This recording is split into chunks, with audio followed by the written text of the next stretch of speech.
Kitten heels. One gorgeous afternoon, I was walking in downtown Canmore. I paused to look at the mountains and thought, how blessed I am to live in this valley.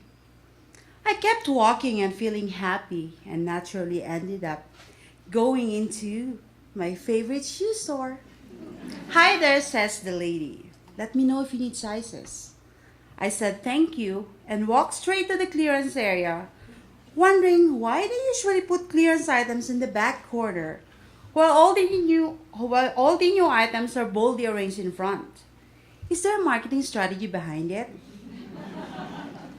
Before I get to the sales shelf, my eyes were nailed to a pair of black and gold patterned 2-inch kitten heels with a zipper at the back. I stood there admiring those shoes sitting beautifully at the top shelf. The sales lady noticed that I was just standing there staring at the shoes. She said, "Can I help you with your size?" "No thanks," I replied and left the store. I was going home. But after a few steps, I turned around and went back to the shoe store. "Hi there again," said the lady. "Do you have these shoes in size 8? I asked. I tried them on and they fit perfectly. Well, okay, maybe they were a little narrow for my feet. I walked around the shoe store in the kitten heels. Sit down, stand up.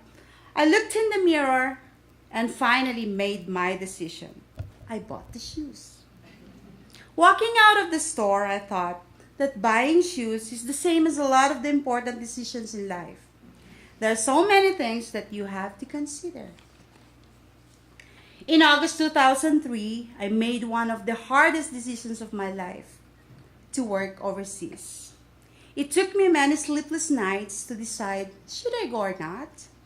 It would mean leaving my family behind, but only to give them a brighter future. I told myself it was just 2 years. But 2 years became 4 years, 6 years, then 8 years in Hong Kong.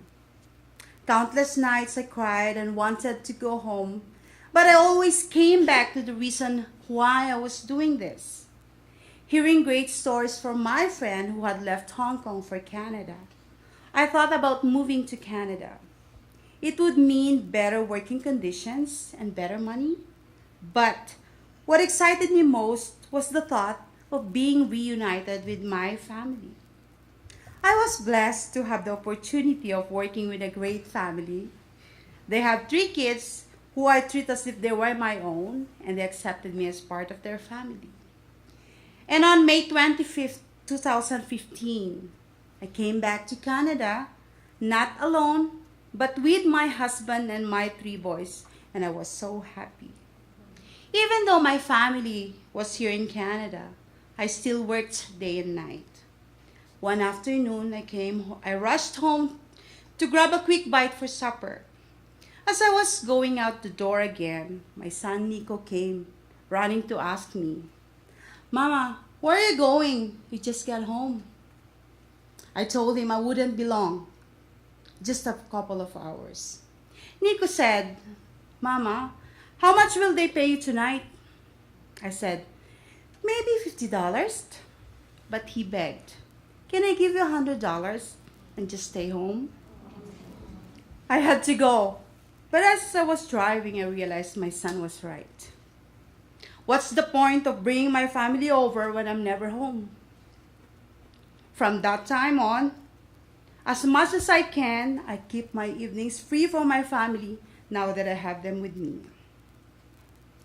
I remember buying those black and golden shoes, though they didn't actually fit. Life can be uncomfortable after you make a big decision, but I still keep walking along.